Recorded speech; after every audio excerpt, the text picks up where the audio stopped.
Mugello is one of the most difficult circuits of the calendar. When you arrive in the end of the straight, you arrive 350.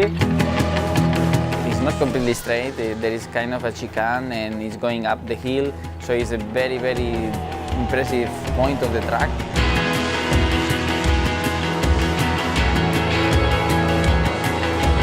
It's really noisy because they have a tradition that they don't let people sleep at night. You get up at 2, it's very noisy. Get up at 4, it's even noisier. And at 6, even more, so it's impossible to sleep.